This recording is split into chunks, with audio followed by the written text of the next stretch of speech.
During this segment, we will be learning about what to expect during the first few days and weeks with your adopted child and how to help the transition to occur as smoothly as possible. The first meeting with your child is going to be something that you have planned for and dreamed about, most likely from the time that first referral picture was received. Adoptive parents sometimes have romantic ideas about the new little one being placed in their arms, or the child that runs to them saying, "Mommy, Daddy." Maybe in the country that you're planning to adopt from, referrals aren't made prior to travel, and you meet a number of children waiting for adoptive families at one occurrence. You may plan that you will just know when it's the right one. Or perhaps you are adopting a child that you know from missionary work, or a family member whose biological parents are no longer living or otherwise unable to provide care for the child in their country of origin.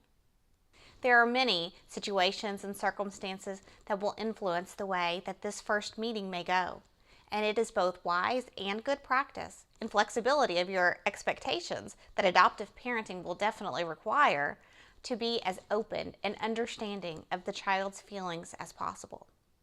So, what should you expect for your first meeting? Well, the child may be excited about his new family and very eager to get to know you. In some countries, the children are prepared for their adoptive families with pictures and information about them. The child may have expectations of all of the fun things you will be doing with his own idealized notions of what a family or life in America will be like. He may give you hugs and snuggles right away and seem full of energy. He may be genuinely ready for a family, or he may have ideas of cell phones and TVs and an abundance of all of the material luxuries of life. And when he comes to the U.S. and learns it is not paved with gold, he may be angry about that. Or the child may be angry or sad about leaving his good friends and caregivers that he has known for so many years. He may be very unsure about how to feel. He may be saying goodbye to his hopeful ideas that a biological parent would return to the orphanage and reclaim him. He may be angry that it has taken so long for you to come. He may cry or yell or even try to run away. Some children may be scared about so many changes that are occurring. He may have known nothing about what these new parents look like and could be startled at how different they speak, smell, and look. For children that have had a history of abuse or neglect, they may view adults, even parents, as a threat that he must be on guard against. He might have a mournful and frightened cry.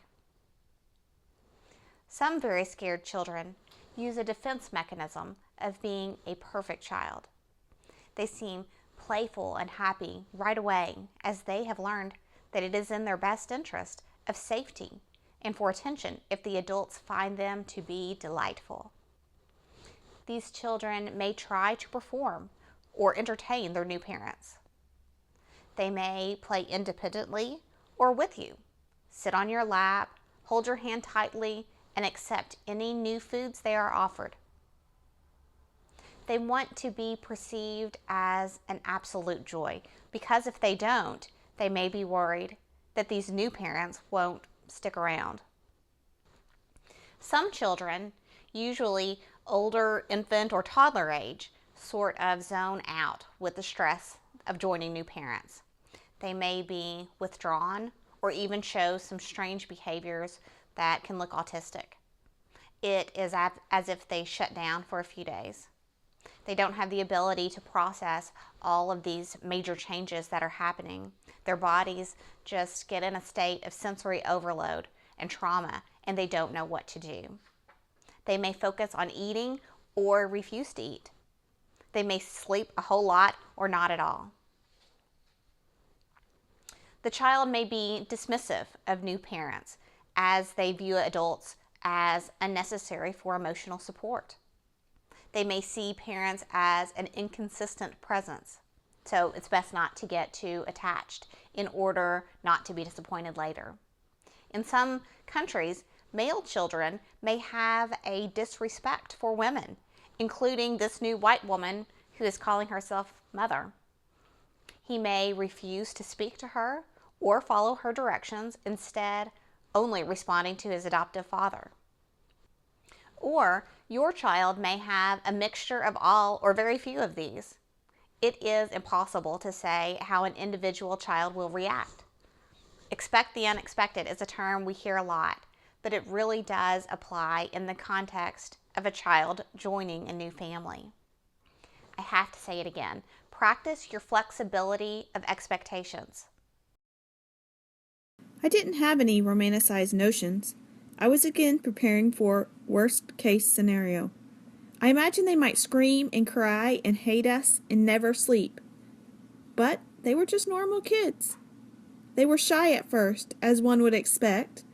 After all, we were basically strangers to them. I could tell they had some preparation from the orphanage, and we had sent them pictures, so they did seem to recognize us a little bit from that. The language barrier was hard, of course. I expected that. The only thing that I did not expect was that they wanted to play with us non-stop from sun up to sundown, and didn't want to take any breaks or sit and watch any videos, even 5 minutes of cartoons. So we were pretty exhausted, but you can't complain with all that great bonding time. We did have idealized, romanticized notions, but we had also prayed repeatedly about that first meeting. We prayed that the kids would sense our love and that we would feel a connection early on. We were sure to send ahead photo albums of us, with phrases written in their native language saying that we thought about them daily and we were excited to meet them. Pretending to be confident that it would go well and smiling like crazy when we saw their faces translated perfectly. They recognized us and sensed our love and ran to us with strong hugs and huge smiles. We spent 5 days with them speaking different languages, but connecting and communicating non-verbally very well. My meeting with my son was great. He was standoffish at first, I think just awakened from a nap, but he quickly warmed up to me and my sister, who came with me for the first visit. But he had no idea I was his future mom. It was only on my second visit that he sensed who I was, and that sadly, I was going away again without him. He cried and was clingy at that second meeting, and by the third, when I went to pick him up, he was pretty much done with the orphanage. Didn't want to go back and play with his friends, just wanted to be with me. We were nervous making our first trip into Haiti. We didn't know what to expect. We weren't sure if we'd feel a connection to Ben. So our notions were the opposite of romantic. They were more about fear of the unknown and not wanting to be disappointed. When we first met Ben, he didn't engage with us at all. No eye contact, no laughing, no crying. Didn't want to engage in play, but he did like being held and fed.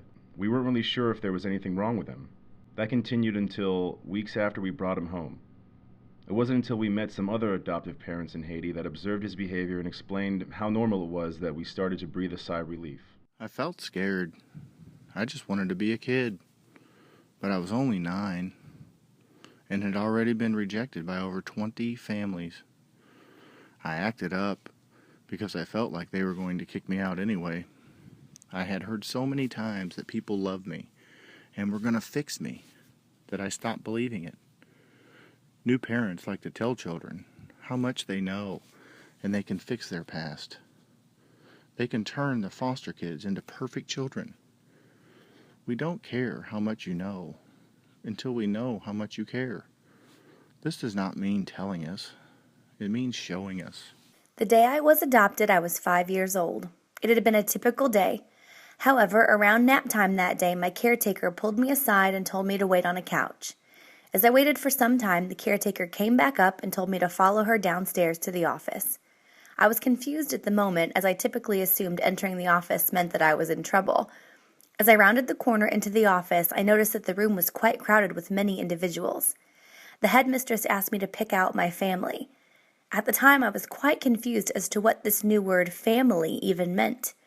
Prior to my adoption, I do not remember anyone explaining to me that I would be leaving the orphanage to go away with a family. However, I did as the headmistress asked, and I pointed to the corner of the room at a smiling family. Everyone giggled, and I knew that I had made a mistake. Another family slowly inched their way forward, and I pointed towards them.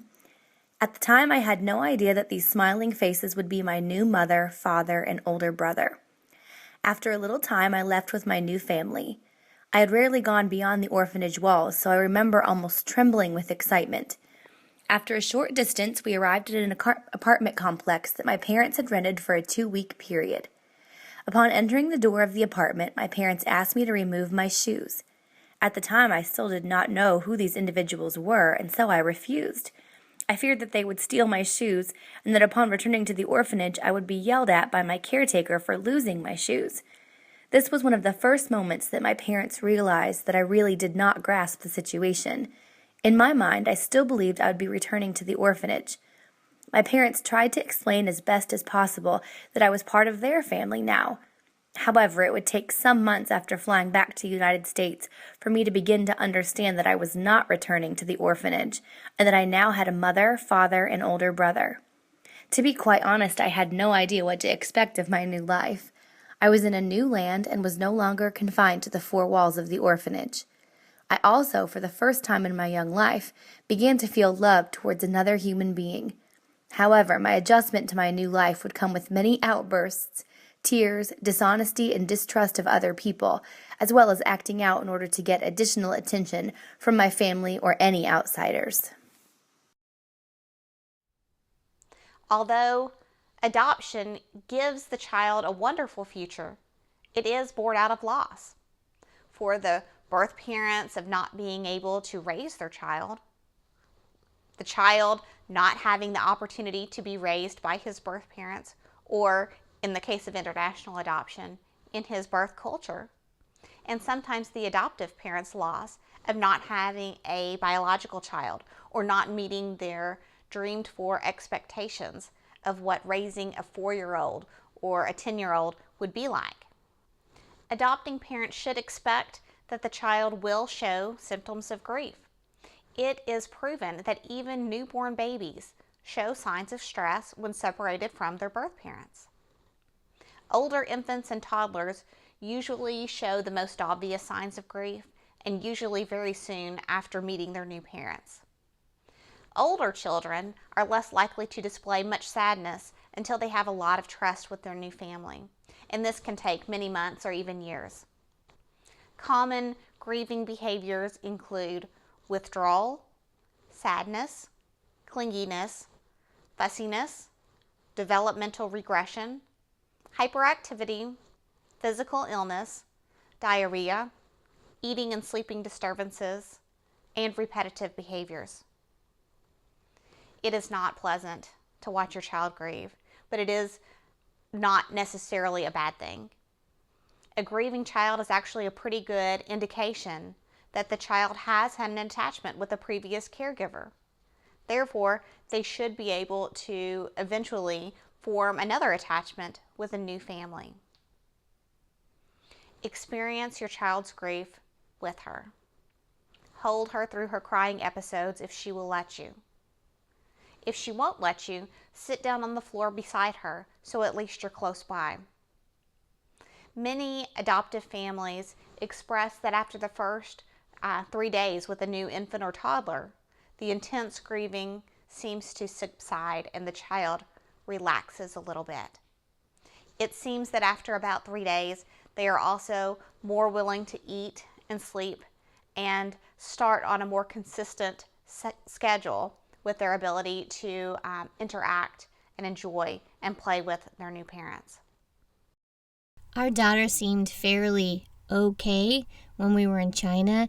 She slept, ate, and played regularly and didn't cry much. We thought we were very lucky.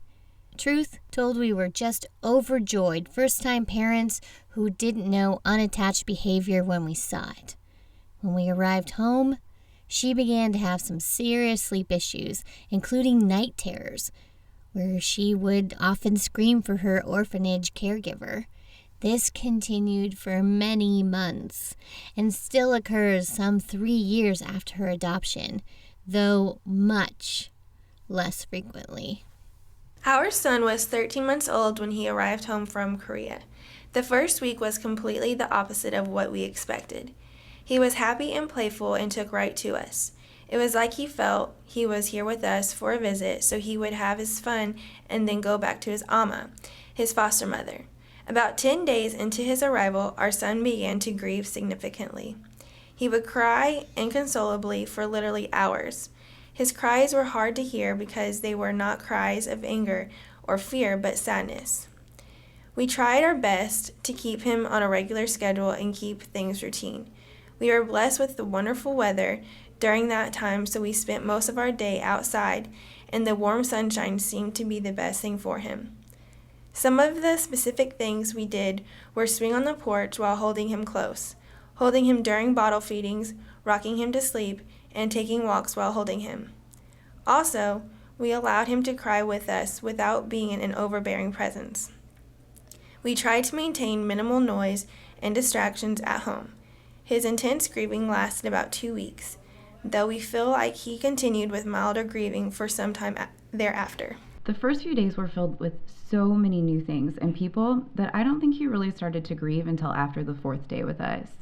The first couple of days, all he did was sleep. Some days he slept more than he was up. When he did start to show us grief, it got worse as the day went on. He would wake up in the morning smiling and laughing, and as the day went on, he would grow fussy. By early evening, he would cry and nothing would distract him for long. We held him and we walked. He did like to watch the traffic driving past the house. But mostly, we just held him and reassuringly talked to him, telling him we understood that he was sad and missed his foster mother, that we wouldn't leave, and that it was okay to cry. Even if he didn't understand our words, I know he understood the compassion in our voices. Our older son seems to get very quiet and unresponsive when he is grieving. The other thing he did was to get very angry and try to hurt himself or break things. By hurting himself, he would do things like scratch himself or pick at his skin or hit himself, all in a mild way. One thing I noticed is that he never tried to hurt other people when he was upset. What we tried to do was just stay with him when he got upset. We usually went up to his room with him to try to go to a confined space where we could sit with him and calm him down. If he really began throwing things or getting out of control, then we would hold him so that he couldn't seriously hurt himself or do anything dangerous. We would talk gently to him, sing to him, pray with him, and just try to calm him down. Sometimes it was just waiting it out. Our big goal in all of it was to try to have him use words to tell us how he was feeling. We were able to even make some headway with this in his native language, but of course it got much easier when he learned English. I was always watching for the moment when he would finally let down his guard and explain to me how he was feeling. I think we almost always got to that point. Neither of our adopted children openly grieved or cried about leaving their home country or birth families. They seemed to understand the process so much better than us. They knew that their birth parents were actually joyful to have their children have this opportunity. It became difficult to keep in touch with them due to the language barrier.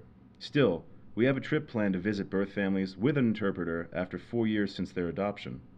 Our adopted kids did miss their friends from the orphanage, so we were sure to have them make phone calls to stay in touch. After 2 years, we planned a reunion with 5 of the other adopted families to spend a week at a fun resort together. For some older toddlers and many children age 5 and over, there is a honeymoon phase where the child is compliant and generally happy.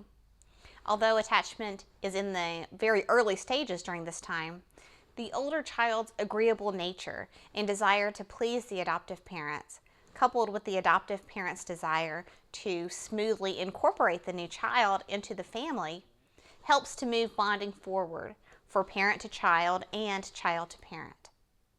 Honeymoon is an ideal time to encourage the child to feel safe and turn the cycle of need with efficiency and consistency.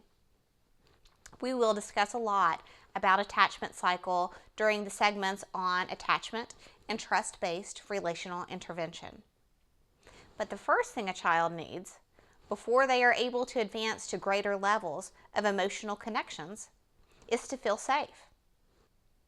You may remember back to Introduction to Psychology class that Maslow identified a hierarchy of needs that basically says the physical needs of safety, food, and shelter must be met before a person can advance to greater emotional levels. In the same way, the child must realize that they are safe, deep in their spirit, before they are able to emotionally connect with their new mom and dad. You see, mom and dad knowing that the child is safe is very different than the child realizing they are safe. A few easy ways to help your child begin to feel safe right from the beginning is by showing them that there is plenty of food. Tell them and show them that there will always be enough to eat in your house, and that mom and dad are always in charge of having plenty of food around. Ask frequently if they would like a snack, as proof that you guys have the food thing under control. And anytime your child asks for a snack, say yes. Maybe or maybe not does the child actually feel hungry, but he is giving you an opportunity to prove to him that you will meet his food needs.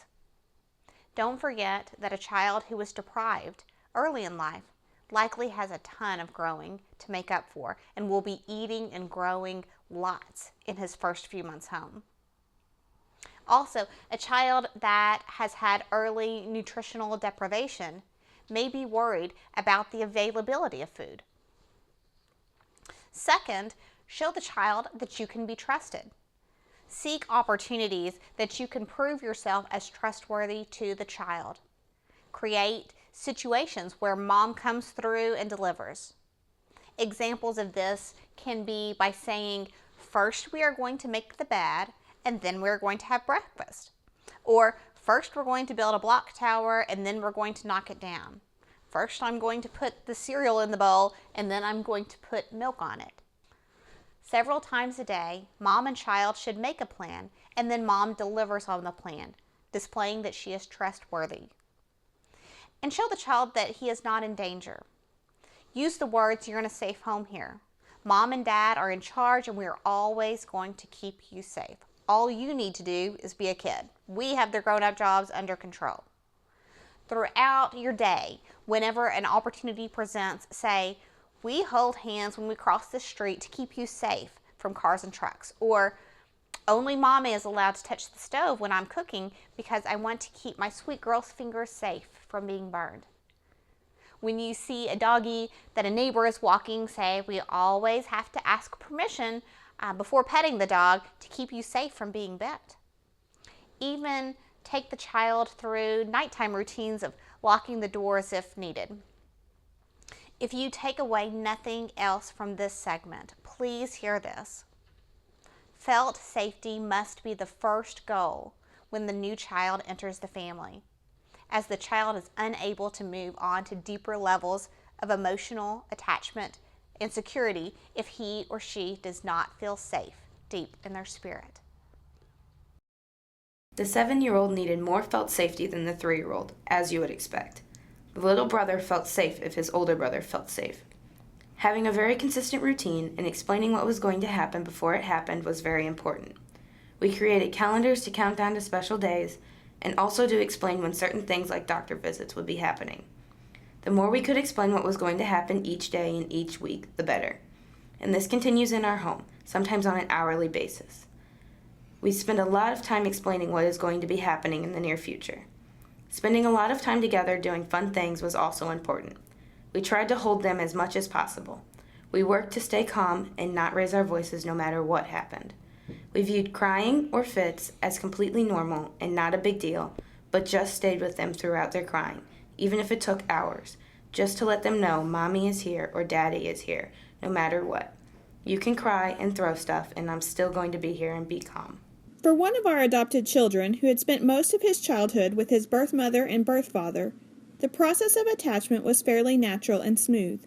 He showed the full range of emotions and talked openly about his feelings and experiences. He asked questions and hugged us frequently. For the other adopted child who endured more trauma in her early years, and likely did not fully attach to her birth parents either. We had a much longer process. Although we were doing the same things with her as we did with our new son to build trust and to bond, she was not responding in the same way. It truly took 3 years for her to seem to trust that what we said and showed regarding love was true. She did seem to always feel safe as far as our home and in crowds, and she definitely seemed happy and well adjusted to people outside our home. But she just had not learned that adults could provide for her and could be trusted to love her unconditionally.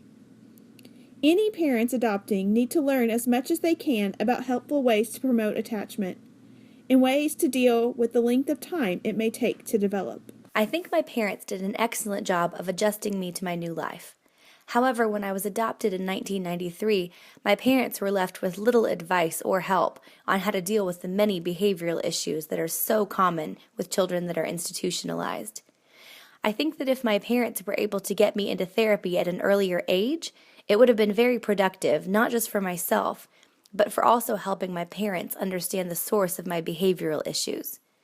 The therapist may have been able to give us tools to better handle my outbursts, as well as give support to my parents, who at the time were alone and lacked guidance from their adoption agency. I also believe that it is crucial throughout the adoptee's transition and in later years for him or her to speak to a therapist to have a safe outlet to express their past experiences as being a foreign adoptee. So you may be wondering, at this point, how do I help the child's transition to occur as smoothly as possible? We do have a few suggestions. First, prepare your home and extended family. If you have children in the house already, it is a good idea to sit them down and explain that a lot of mom and dad's attention is going to be occupied with seeing that the new child is doing okay. Explain that it probably is very scary for her to come to a new family, and we don't really know yet what will make her most comfortable. Prepare your children that although a lot of new attention will be directed at the new child, that you will make sure to have a little private time with just them every day, and make sure you follow through with this.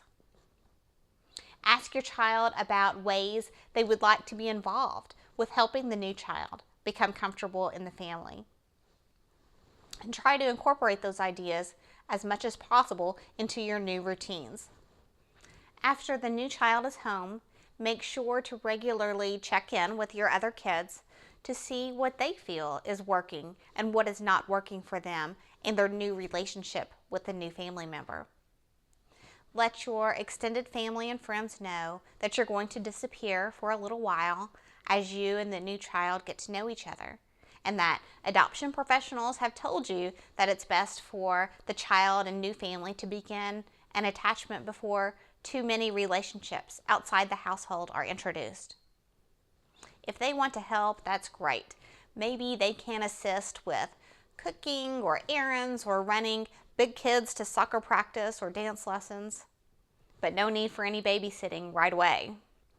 Please make sure to learn some basics of your child's language, the most important words for meeting needs and communication, such as potty, hungry, thirsty, sick, tired, happy, sad, scared, fun, mom, dad, home, love, airplane. Practice saying these words correctly. If the child you adopt is reading age, perhaps also create a book with words in both languages. If the child is younger than reading age, a book with pictures would be a good idea. Possibly find a friend or contact that you can use as a translator via a phone call if communication problems are great. But most families are very surprised with how quickly a newly welcomed child learns a new language. When you first meet your new child, try not to be too emotional. Instead, be as calm, kind, and gentle as possible. Remember, this is probably a very overwhelming and possibly traumatic experience for the child. How would you want to be first approached and received by new parents if you were in your child's shoes?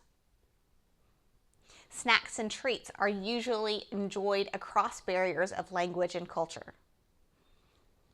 Be present and mindful in your interactions with the child. Realize and accept that it may not go so great, or that the child's extra pleasant approach could be masking some fear. Find some shared games or hobbies.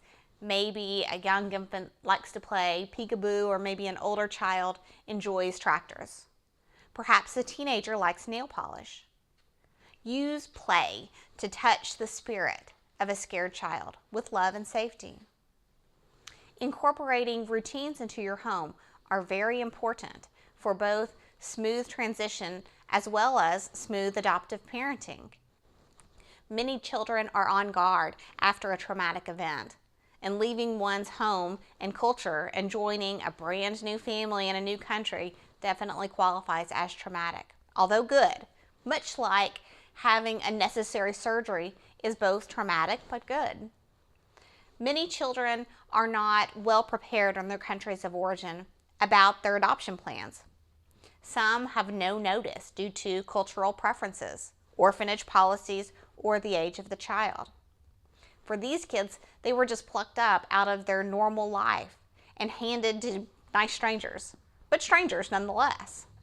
Think about a child you know who is about the same age as the child you hope to adopt. What do you think that child would do if one day, with no notice, nice people from, say, Japan came and picked them up and put them on an airplane to live their new life? That would be extremely traumatic for any child.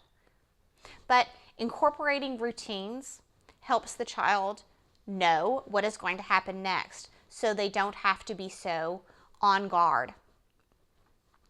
Again, this is where those first then statements that we have discussed can be helpful and can encourage the child to trust you. But routines, especially those in the evening and first few actions of the morning, can also promote good sleep.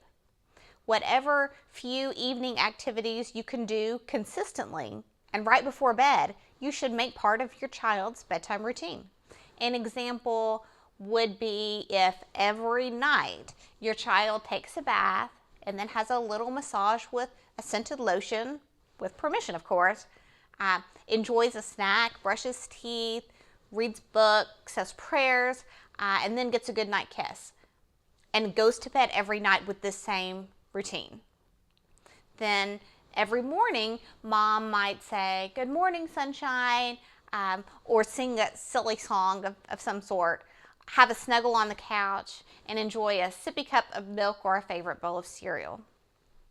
It matters a lot less what you do as part of your routine than that the things you do are consistent. Using routines are also an ecological strategy towards empowerment of the trust-based relational intervention parenting approach. And you can see the TBRI segment for more information about that. At this point, please pause the film to discuss and reflect upon the following questions. What do I imagine our first meeting to be like? How can I make our first meeting as calm and gentle as possible? What will I do if the child seems to reject me at first? How will I handle difficult, grieving behaviors such as aggression or withdrawal? What routines am I willing and able to incorporate into the family to give the child a sense of predictability?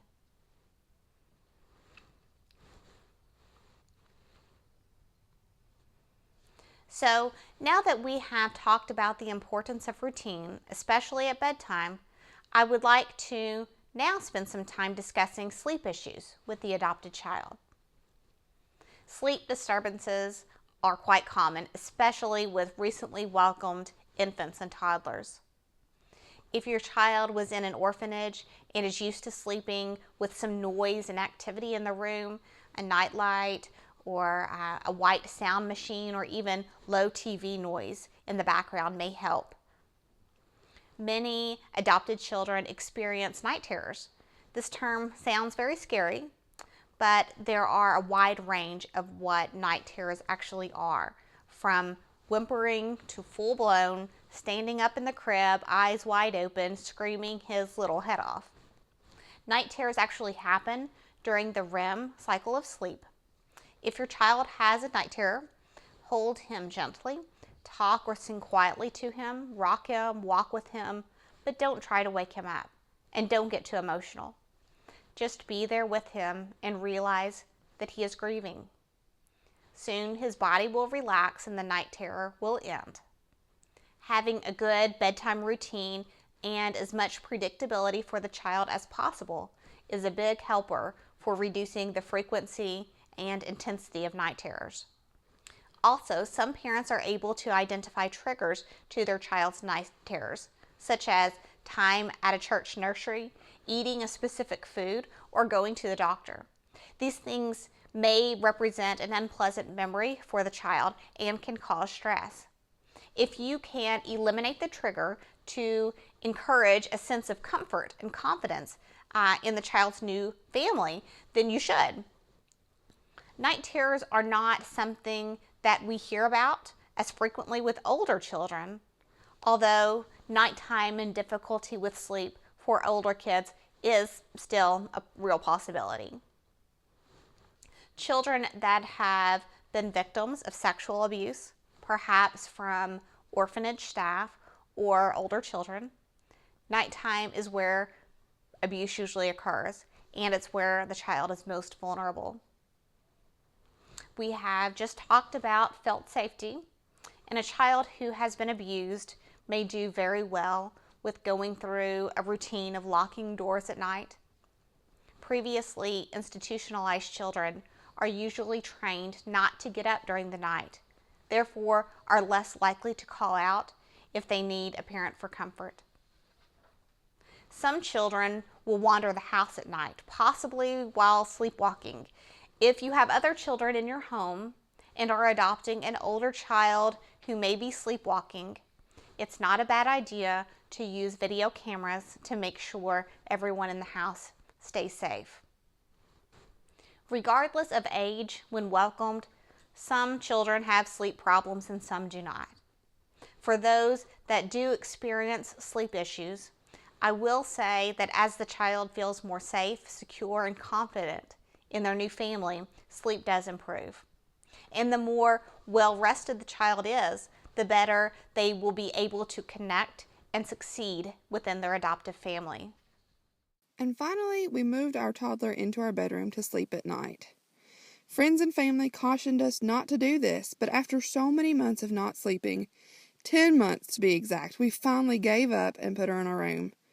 I strongly believe that had we done this from the very beginning, 10 months later she likely would have been sleeping on her own. My advice? Don't try to make your child conform to your parenting ideals, at least not in the beginning. There must be boundaries, but in cases where a child has been through a traumatic event, or several in some cases, traditional parenting techniques may not work. Be flexible.